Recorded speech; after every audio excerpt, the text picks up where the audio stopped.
I walked into Mercy General that Thanksgiving morning and knew something was wrong. The parking lot was too empty, the hallways too quiet. What I didn't know was that by the end of my shift, I'd uncover a conspiracy that would destroy everything I believed about the place I'd worked for 8 years. The charge nurse, Patricia, met me at the elevator with dark circles under her eyes. "Thank God you're here," she whispered, gripping my arm. "They cut us to skeleton crew. 12 nurses for the entire floor." My stomach dropped. We usually had 22 for a full census. That's impossible. We have 87 patients up there. "Tell that to administration," she said bitterly. Mr. Carmichael sent an email at midnight. Budget cuts, effective immediately. The elevator dinged, and we stepped into chaos. Call lights blazed like Christmas decorations down every hallway. The smell of unwashed bodies and overflowing waste containers hit me like a wall. This wasn't just understaffing. This was dangerous. Room 302 changed everything. Mrs. Rodriguez, a diabetic grandmother who'd been stable for 3 days, was convulsing when I found her. Her blood sugar had crashed to 32. The medication cart showed her insulin had been given on schedule, but when I checked the actual vial, it was nearly full. Someone had documented giving medications that were never administered. My hands shook as I pushed dextrose through her four. She could have died. She almost did. "What happened here?" I demanded when Patricia rushed in. Her face went pale when she saw the chart versus the actual medication levels. This doesn't make sense," she stammered. But it did make sense. With half the nurses we needed, corners were being cut. Medications documented but not given. Vital signs fabricated. Patients suffering in silence because there was no one to answer their calls. I pulled up the staffing schedule on the computer terminal. What I found made my blood run cold. The cuts weren't random budget tightening. They were surgical, precise. Every experienced nurse who'd ever filed a complaint, every union supporter, every person who'd pushed back against administration, we were all scheduled for Thanksgiving. The newer nurses, the ones who kept quiet and followed orders without question, they were mysteriously given the day off. Room 318 confirmed my worst fears. Mr. Chun, post-surgical, was burning with fever. His surgical site was angry red, clearly infected. But his chart showed normal temperatures for the past 12 hours. Someone had been falsifying his vital signs rather than calling the doctor. I immediately started antibiotics and called Dr. Martinez, but the damage was done. This infection could kill him. "You need to see this," I told Patricia, showing her the falsified records. Her face went white. "Jesus, Maria. If the state inspectors see this." She didn't finish the sentence. We both knew what would happen. The hospital would be sanctioned, possibly closed. Hundreds of jobs lost. Thousands of patients without care. But as I walked through the ICU that afternoon, seeing patient after patient who'd been neglected, I realized something else. This wasn't just negligence born of desperation. The pattern was too perfect, too calculated. Someone wanted these violations to happen. Someone wanted this evidence to exist. The question was why. The answer came when I overheard Mr. Carmichael on his phone in the break room. "Yes, the inspector should find plenty of violations," he said quietly. "Make sure the documentation reflects the staffing levels we discussed." He hung up quickly when he saw me, but not before I caught the last words. "The insurance payout will more than cover the fines." My blood turned to ice. They weren't just cutting staff to save money. They were deliberately creating conditions for a lawsuit. A lawsuit that would pay out millions in insurance money that would go straight to the administrators who'd caused the crisis in the first place. That's when I knew I had to act. But what I didn't know was that by Monday morning, federal auditors would be walking through our doors, and I'd become the only person who could prove what really happened on that Thanksgiving shift. The next morning, I couldn't shake what I'd overheard. Insurance payout. The words echoed in my head as I drove through the gray Detroit streets, past the closed shops and boarded windows that made this neighborhood look forgotten. I'd lived here my whole life, worked at Mercy General since nursing school. This hospital was supposed to be our lifeline, not a crime scene. I arrived early, hoping to catch Patricia before the day shift started. The parking garage was eerily quiet, just the hum of fluorescent lights and the distant sound of traffic on 8 Mile Road.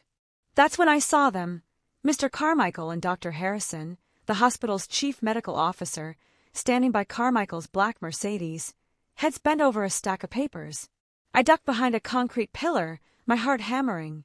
They were too far away to hear clearly, but I caught fragments. Documentation needs to match. State inspectors. Liability exposure. Dr. Harrison looked nervous, constantly glancing around. Carmichael seemed calm, almost pleased. The families won't sue if they think it was just understaffing, Carmichael said, his voice carrying in the empty garage. But when the real cause comes out, he smiled, and my stomach turned. These weren't men discussing damage control. They were discussing profit. I slipped away before they could see me, but my hands were shaking as I badged into the building.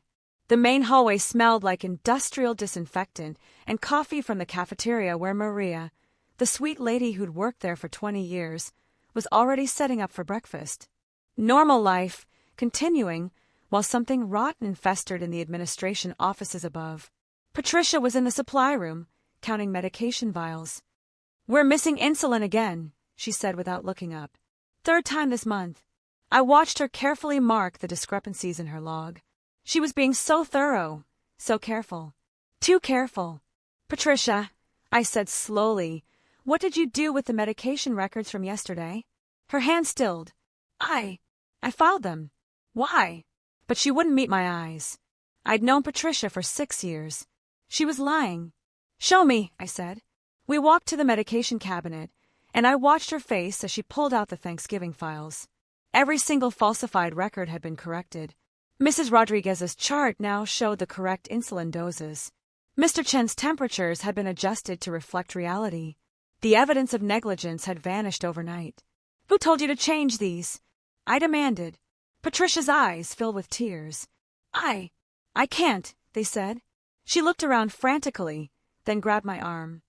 "Meet me in the cafeteria at lunch." Not here. Too many years. The morning dragged by in a haze of normal nursing duties that felt anything but normal.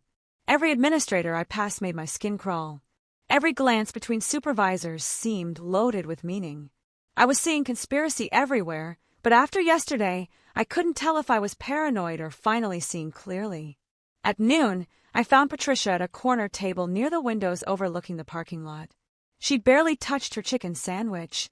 "They came to me at 6 this morning," she whispered. "Mr. Carmichael and some woman from legal. They said the records needed to be adjusted for patient privacy reasons." "Patient privacy?" I hissed. "Patricia, those patients could have died because of what we documented yesterday." She flinched like I'd slapped her. "You think I don't know that? You think I wanted to change those records?" Her voice broke.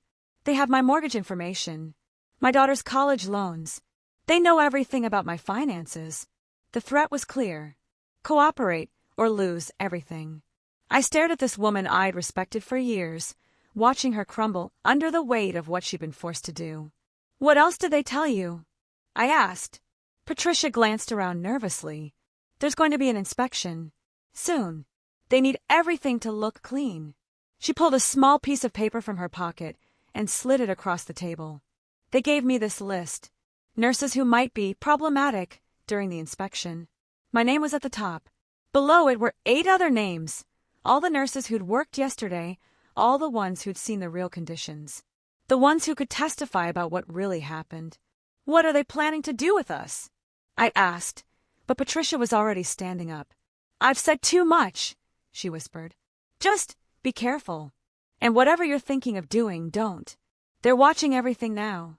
She hurried away, leaving me alone with the list and a growing sense of dread. I looked out the window at the parking lot where I'd seen Carmichael that morning. A new car was there now, a white sedan with government plates. My blood ran cold. The inspection wasn't coming soon. It was already here. And somehow, they knew it was coming before it happened. The question wasn't just what they were hiding anymore. The question was who was helping them hide it, and how high up the conspiracy went. I folded the paper and slipped it into my pocket, but I could feel eyes on me from across the cafeteria. When I turned, Mr. Carmichael was standing by the entrance, watching me with a smile that made my skin crawl. He raised his coffee cup in a mock toast, and I knew my time was running out. That afternoon, I couldn't concentrate on anything. Every time I passed the administration offices on the 4th floor, I saw people in suits I didn't recognize. The federal inspectors had to be here already, but somehow the hospital seemed to know they were coming. That wasn't how surprise audits worked. During my break, I decided to do something stupid. I took the service elevator to the basement where the old records were stored. If they'd changed the current files, maybe the original documentation was still somewhere. The basement smelled like mold and old paper, rows of filing cabinets stretching into darkness, lit only by buzzing fluorescent strips. I found the medical records department tucked behind the boiler room. Mrs. Chun, no relation to our patient upstairs, had worked down here for 15 years. She looked up surprised when I walked in. "Honey, what are you doing down here? You look terrible." "I need to see some files from yesterday," I said. "Before they were processed." Her face changed immediately. She glanced toward the door, then motioned me deeper into the room. "You mean before they were scrubbed?" she whispered. "I've been doing this job long enough to know the difference between corrections and cover-ups." She led me to a locked cabinet in the back corner. "I made copies," she said quietly, producing a key from under her desk blotter. "When Mr. Carmichael came down here at 7 this morning with that legal woman, demanding all the Thanksgiving files, something felt wrong. I've seen him maybe 3 times in 15 years, and suddenly he's personally handling medical records." The cabinet opened to reveal manila folders thick with photocopies.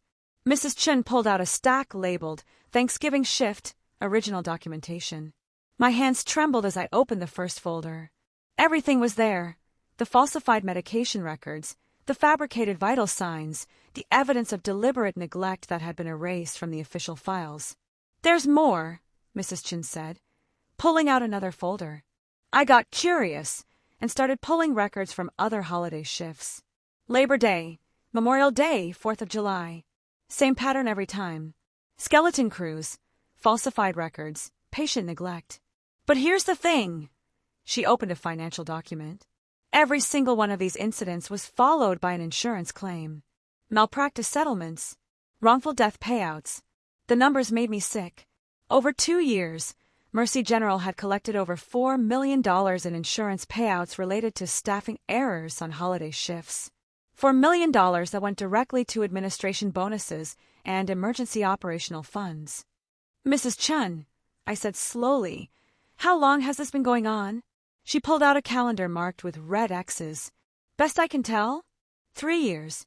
Ever since Carmichael took over as CFO and brought in that new legal team." She pointed to dates going back to Thanksgiving 2022. Always the same pattern. Deliberate understaffing, patient harm, insurance claims. But then she showed me something that made my blood freeze. "This year's different though," she said, opening a folder marked Federal Compliance Confidential. Inside were copies of correspondence between Mercy General and Medicare fraud investigators. The hospital was already under investigation for billing irregularities. "They know the feds are closing in," Mrs. Chun whispered. "This whole Thanksgiving thing? It's not just about insurance money anymore. It's about creating a fall guy. If they can prove the problems are just nursing negligence, not systematic fraud, they shift all the blame to frontline staff." I stared at the documents, pieces of a horrible puzzle clicking into place. The inspectors weren't here for a routine audit. They were here for a federal fraud investigation. And the administration was planning to throw every nurse on that list under the bus to save themselves. "I need copies of everything," I said. Mrs. Chun was already ahead of me, sliding a thick envelope across the desk. "Already done. But honey, you need to be careful. That legal woman, she asked specifically about you. Wanted to know if you'd been down here before, if you had access to records." A chill ran down my spine. "What did you tell her?" "I told her I'd never seen you down here in my life. But she seemed to know you'd figure out how to get to the truth eventually. She said you were predictable that way." The sound of the elevator opening upstairs made us both freeze. Footsteps echoed in the hallway outside the records room. Mrs. Chun quickly locked the cabinet and shoved the envelope into my hands. "Backstairs," she whispered, pointing to a door hidden behind a shelf. "Leads to the parking garage. Go. Now." I slipped out through the back stairs, my heart pounding as I heard voices in the records room. "Has anyone been asking for files?" a woman's voice demanded. "Any of the nursing staff showing unusual interest in documentation?" I recognized the voice from the cafeteria earlier, the legal woman who'd threatened Patricia. "In the parking garage," I sat in my car with shaking hands, staring at the envelope full of evidence. I had proof of systematic fraud, deliberate patient endangerment, and a conspiracy that went straight to the top of hospital administration. But I also had a target on my back, and the federal inspectors might not be the allies I'd hoped for. My phone buzzed with a text from an unknown number. "We need to talk. Food court at Eastland Mall, 6 p.m. Come alone. A friend." I stared at the message, wondering if this was my salvation or walking into a trap. But with the evidence burning in my hands and federal agents crawling through the hospital, I knew I was running out of options. One thing was certain: by Monday morning, this would all come to a head. The question was whether I'd be the hero who exposed the truth, or another casualty of a system that protected money over lives. Eastland Mall was a shell of what it used to be, half the storefronts empty, the food court echoing with the sound of my footsteps on cracked tile. I found him sitting at a corner table near the Sparrow. Agent David Martinez, FBI, according to the badge he flashed discreetly when I approached. "Miss Thompson," he said quietly, "thank you for coming. I know this takes courage." He was younger than I expected, maybe 35, with tired eyes that said he'd seen too much. "How did you get my number?" I asked, sitting across from him but keeping my purse and the evidence close. "We've been watching Mercy General for 8 months, he said. "Financial crimes, Medicare fraud, conspiracy. You're not the first person to notice the patterns, but you might be the first with access to the real documentation." He slid a business card across the table. "We need your help." I pulled out Mrs. Chen's envelope and spread some of the documents on the table. His eyes widened as he scanned the falsified records, the insurance payouts, the systematic negligence. "Jesus," he muttered. "This is exactly what we suspected, but we could never prove it. How did you get these?" "Someone who's been watching them destroy evidence," I said. "But Agent Martinez, there's something else. They know you're coming. The inspection today wasn't a surprise to them." His face darkened. "What do you mean?" I told him about overhearing Carmichael's phone call, about Patricia being forced to alter records, about the list of problematic staff. Martinez cursed under his breath. "We have a leak," he said. "Someone in the federal office is feeding them information." That's when my phone rang. Patricia's name flashed on the screen, and something in my gut told me to answer. "Hello." Her voice was panicked, breathless. "They fired me," she sobbed. "Effective immediately. Falsifying medical records," they said. "They're going to report me to the state board. I'll lose my license." I looked at Martinez, who was listening intently. "Patricia, where are you?" "Home, but there are cars outside. Black SUVs. I think they're watching me." The line went dead. Martinez was already on his phone. "We need a unit ad." He looked at me questioningly. "Patricia Gonzalez, Southfield," I said. "She's the charge nurse who was forced to alter the records." He relayed the information, then hung up. "Miss Thompson, they're moving faster than we anticipated. You're in danger." "What do you mean?" But even as I asked, I saw them. 3 men in suits walking through the mall entrance, scanning the food court. Their eyes locked on our table, and Martinez swore. "Back exit. Now." We moved quickly through the service corridors behind the food court, Martinez speaking rapidly into his radio. "Package is compromised. Need immediate extraction." The smell of grease and cleaning supplies filled the narrow hallway as we hurried toward an emergency exit. "Agent Martinez," I panted as we reached his car. "If they're willing to fire Patricia and intimidate witnesses, what are they planning to do to me?" He started the engine, checking his mirrors constantly. "That depends on how much they think you know. And unfortunately, you know everything." We drove in silence through the darkening streets of Detroit. The city looked different now, more dangerous, shadows hiding potential threats. "There's a safe house," Martinez said finally. "Federal marshals, 24-hour protection. But I need you to understand, once we put you in protective custody, there's no going back. You'll have to testify. Your life will never be the same." "And if I don't?" I asked, though I already knew the answer. "Patricia was just the warning shot. You're the real threat to them. You have documentation, you witnessed the conspiracy firsthand, and you can connect all the pieces." He turned onto the freeway. "They'll destroy you one way or another." My phone buzzed with a text message. "Check this out." Martinez said, glancing at the screen. It was from Mr. Carmichael. Miss Thompson, we need to discuss your future at Mercy General. My office, 8 a.m. Monday. Come alone. It's a trap, Martinez said immediately. They're going to offer you money, threaten you, or worse. But then another text came through, this one from a number I didn't recognize. Your friend Patricia had an accident. Car trouble on I-75. Terrible brake failure. Would hate for you to have similar problems. The blood drained from my face. Martinez pulled over immediately and called his office. We need to know about Patricia Gonzalez, possible incident on I-75. He waited, watching my face as someone spoke on the other end. Finally, he hung up. She's alive, he said. In the hospital with minor injuries. But her brake lines were cut. I stared out the window at the traffic rushing past. Normal people living normal lives while mine was falling apart. Agent Martinez, I said quietly, what happens to the patients if Mercy General closes? There are thousands of people who depend on that hospital. That's not your responsibility, he said gently. Your responsibility is to stay alive long enough to make sure the people who put those patients in danger face justice. He pulled back onto the freeway. The safe house is in Ann Arbor.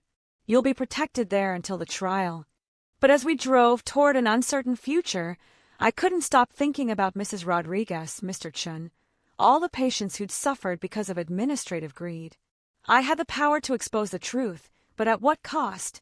And with a leak in the federal system, could I even trust the people who were supposed to protect me? The answer would come sooner than I expected, when we pulled into the safe house driveway, and I saw a familiar black Mercedes parked across the street. Drive, I whispered, grabbing Martinez's arm. That's Carmichael's car. He glanced in the rearview mirror and cursed, hitting the gas. The safe house receded behind us as we sped through the quiet Ann Arbor neighborhood, past neat lawns and families carving Thanksgiving leftovers. How did they know? Martinez demanded, speaking rapidly into his radio. Safe house is compromised. Need alternate location immediately. The response crackled back. All federal locations may be compromised. Recommend civilian location until we identify the leak. My mind raced. If they could track us to a federal safe house, nowhere was truly safe. Agent Martinez, I said, I have an idea. My sister lives in Toledo. They don't know about her. She kept her maiden name when she married. It was risky, but less risky than trusting a system that had already been infiltrated. We drove south on I-75, the same highway where Patricia's brakes had failed. Every car behind us looked suspicious. Every exit ramp a potential ambush. Martinez kept checking his phone, coordinating with his team. The good news, he said, is that their desperation means we're close. They wouldn't take these risks unless they were about to be exposed. What about the other nurses on that list? I asked. Are they safe? Martinez's silence was answer enough. We're trying to reach them all, he said finally. But it's Sunday night, and we're working with limited resources.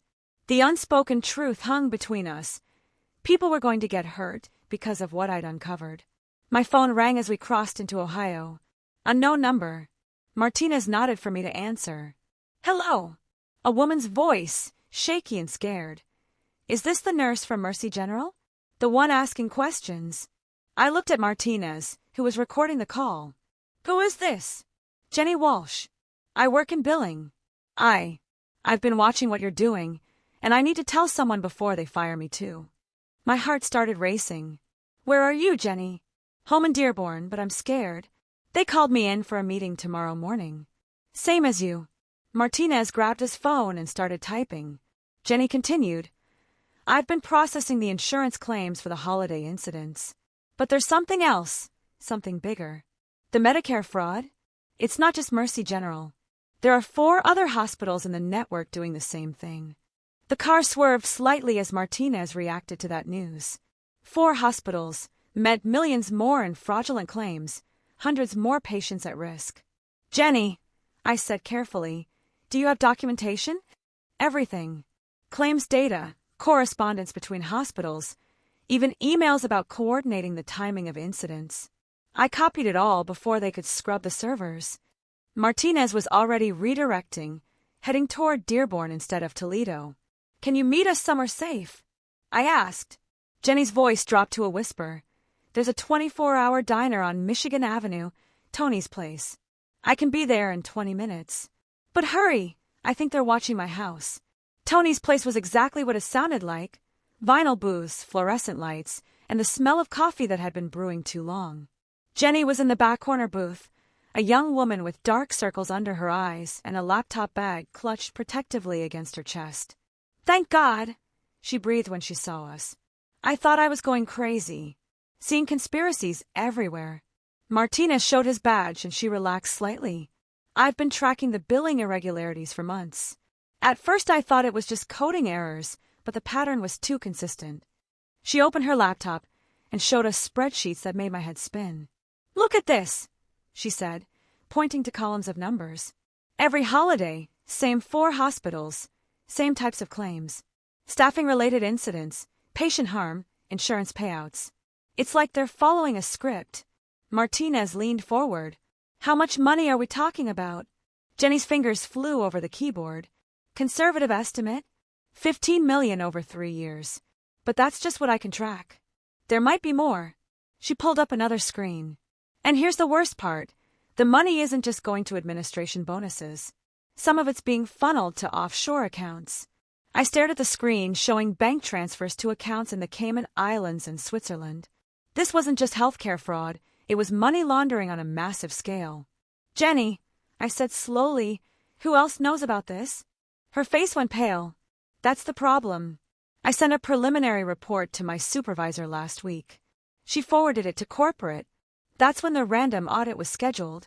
Martinez's phone buzzed with an urgent message. He read it quickly, his face grim. We need to move. Now. Dearborn PD, just found your supervisor, Jenny. Car accident on the way home from work tonight. Same type of brake failure. Jenny started shaking. Oh God, this is my fault. If I hadn't sent that report. This isn't your fault, I said firmly. This is exactly what they want, for us to blame ourselves instead of them. But inside I was terrified. How many people would die to protect this conspiracy? As we hurried out of the diner, Martinez was coordinating with his team. We're taking both witnesses directly to federal headquarters in Detroit. Maximum security until we can get arrest warrants. But as we reached the parking lot, I saw something that made my blood freeze. Mr. Carmichael was sitting in his Mercedes across the street, talking on his phone. When he saw me looking, he smiled and waved.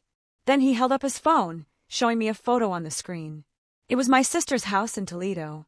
In the driveway was a black SUV with government plates. The message was clear. They knew about my sister. They knew about the federal agents. They knew everything. And they wanted me to know that nowhere was safe, no one was protected, and they could reach anyone, anywhere, anytime. That's when I realized the terrible truth. We weren't just fighting a healthcare fraud conspiracy. We were fighting something much bigger, much more dangerous, and much closer to the government than any of us had imagined. The federal building in downtown Detroit looked like a fortress against the night sky, but I'd lost faith in fortresses.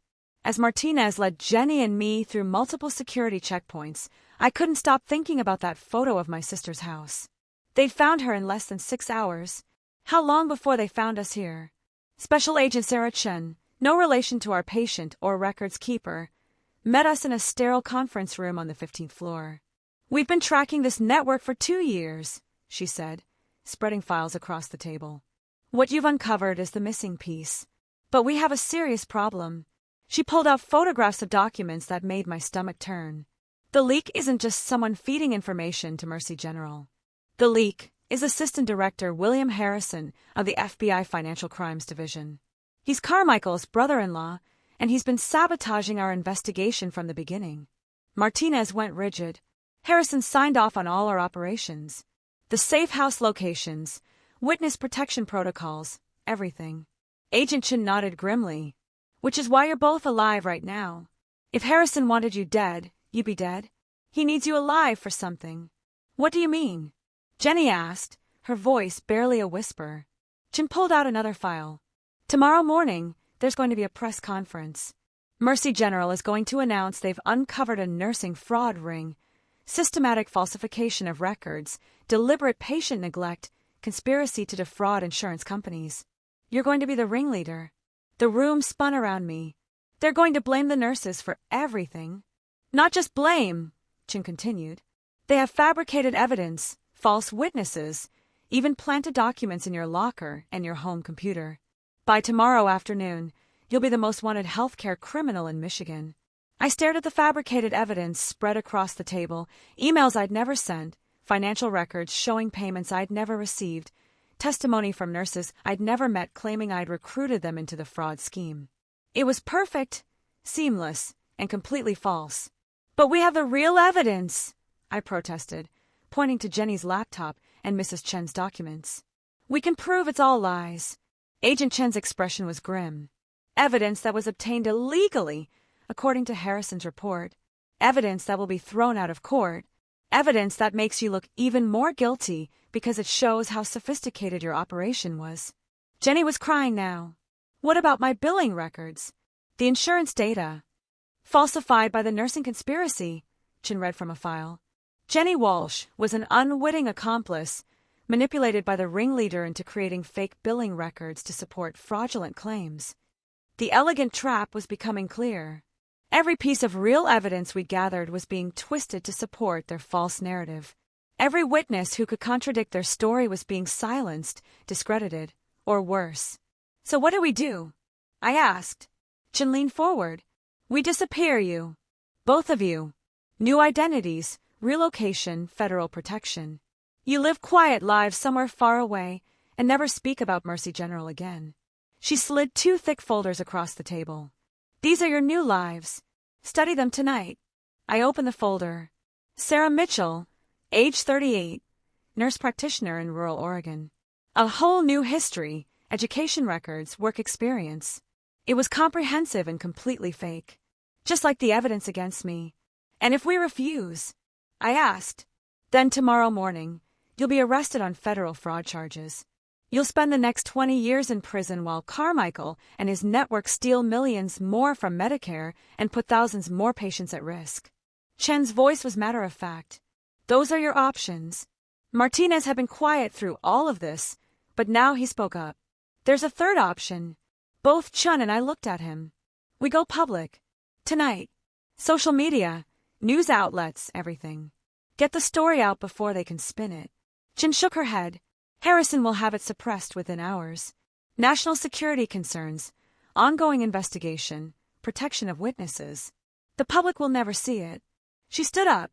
I'm sorry, but witness protection is your only option. The system is too corrupt to fight from the inside. That's when my phone rang. The caller ID showed my sister's number, but when I answered, it wasn't her voice. Miss Thompson, Carmichael's smooth voice came through the speaker. I think we need to talk. Your sister is such a lovely woman. And your nephew, what a bright boy. Harvard material, I'm sure. My blood went cold. Agent Chin was already signaling her team, but Carmichael continued. There's a simple solution to all of this. You take responsibility for the nursing fraud, serve maybe 5 years with good behavior, and your family stays safe. Everyone wins. You son of a... Now, Carmichael interrupted. Angry words won't help your sister. She's quite worried about you, actually. Would you like to hear her voice? There was a pause. Then my sister's terrified voice. Katie? Katie, these men say you're in trouble. They say you stole money from the hospital. Please, just do whatever they want. The line went dead. I stared at the phone, my hands shaking with rage and terror. These people had destroyed evidence, murdered witnesses, corrupted federal agents, and now they had my family. Agent Chun, I said quietly, I need to know something. If I disappear into witness protection, will my sister be safe? Her silence was answer enough. They'd never be safe as long as Carmichael and his network were free. And witness protection wouldn't stop them, it would just delay the inevitable. There's a fourth option, I said, standing up. We end this. Tonight. All of it. Martinez and Chun both started to protest, but I was already moving toward the door. I had one chance to save my sister, expose the truth, and stop this conspiracy before it destroyed more lives. But it meant walking directly into Carmichael's trap with no backup, no protection, and no guarantee I'd survive the night. I walked into Mercy General at midnight, knowing it might be the last time I'd ever leave. The building was eerily quiet, just the hum of life support machines and the distant sound of sirens on the Detroit streets.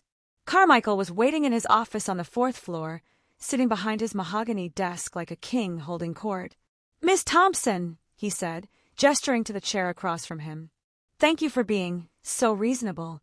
Behind him stood 2 men I didn't recognize, expensive suits, cold eyes, the kind of muscle that came with corporate money. On his desk was a confession letter, neatly typed, admitting to orchestrating the entire nursing fraud scheme. "Where's my sister?" I demanded. Carmichael smiled and pulled out his phone, showing me a video feed. My sister and nephew were sitting in what looked like a hotel room, guarded by another suit. "They're comfortable, and they'll stay that way as long as you cooperate." I sat down slowly, staring at the confession. It was detailed, convincing, and would destroy my life completely. "You know I can't sign this," I said. "Too many people know the truth." Carmichael chuckled. "What people?" "Patricia Gonzalez, who falsified records and is facing criminal charges. Mrs. Chun from Records, who's being investigated for document theft. Agent Martinez, who's about to be reassigned to Alaska for operational failures." He was right. Every witness had been neutralized, every piece of evidence contaminated or discredited. "What about Jenny?" "The billing records." "Oh, poor Jenny," Carmichael said mockingly. "Tragic accident on her way home tonight. Apparently, she was distraught about being caught in your fraud scheme. Suicide, very sad." My heart stopped. "You killed her." "I killed no one," Carmichael said smoothly. "But people involved in criminal conspiracies do tend to have unfortunate accidents. Cars crash, brakes fail, people fall downstairs. Very unpredictable."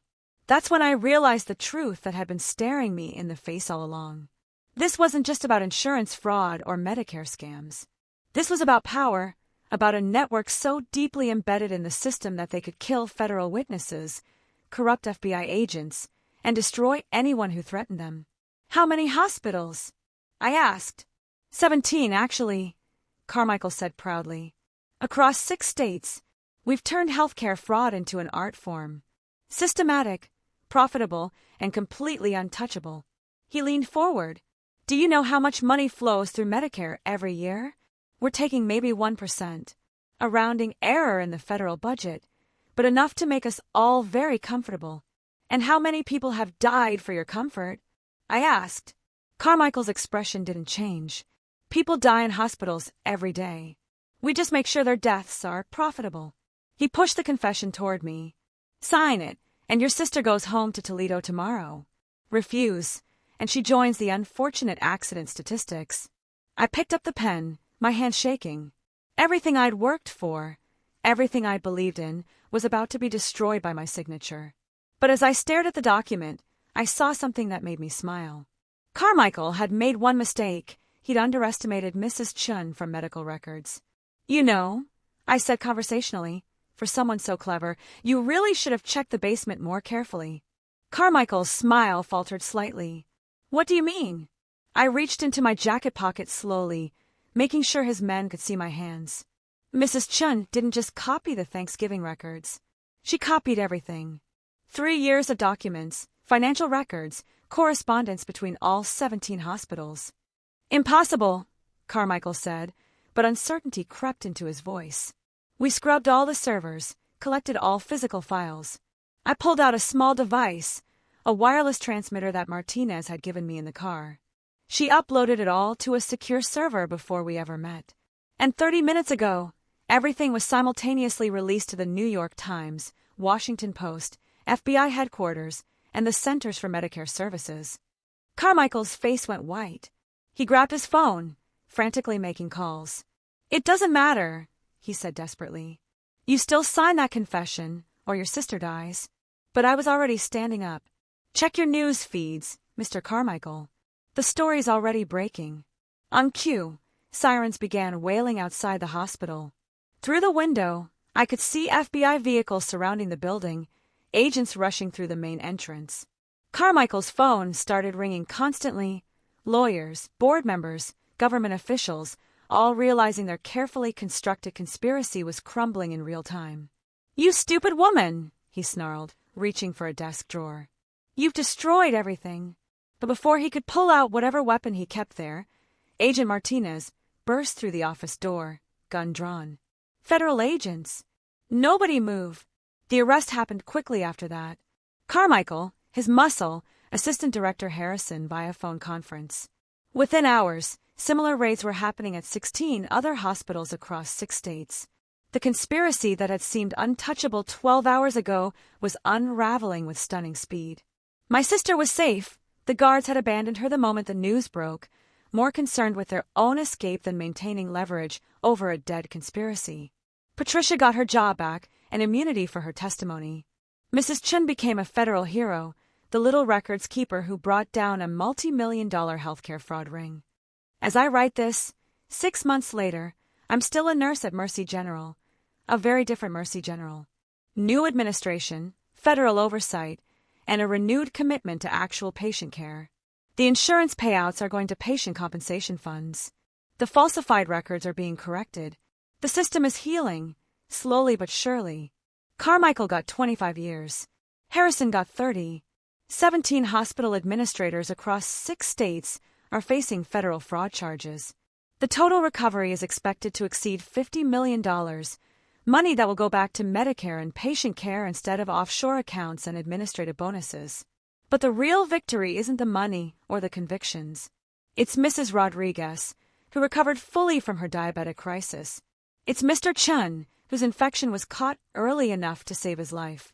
It's every patient who will receive proper care because nurses no longer have to choose between documentation and patient safety. The system tried to make me the villain in this story. They wanted me to be the corrupt nurse who stole millions and put patients at risk. Instead, I became something more dangerous to them, a witness who refused to stay quiet, a healthcare worker who remembered that our first duty is to do no harm. Sometimes the system is so broken that the only way to fix it is to break it completely first. Sometimes the only way to save lives is to risk your own. And sometimes, the most important thing a nurse can do isn't give medications or check vital signs, it's tell the truth, no matter how dangerous that truth might be. That's what we do. We heal people. We protect people. And when necessary, we fight for people, even when the fight seems impossible to win. If you've experienced healthcare fraud or witnessed systematic patient endangerment, speak up. Contact your state nursing board, the FBI, or Medicare fraud hotlines. Your voice might be the one that saves lives and brings justice. Don't forget to subscribe for more stories of healthcare heroes who refuse to stay silent.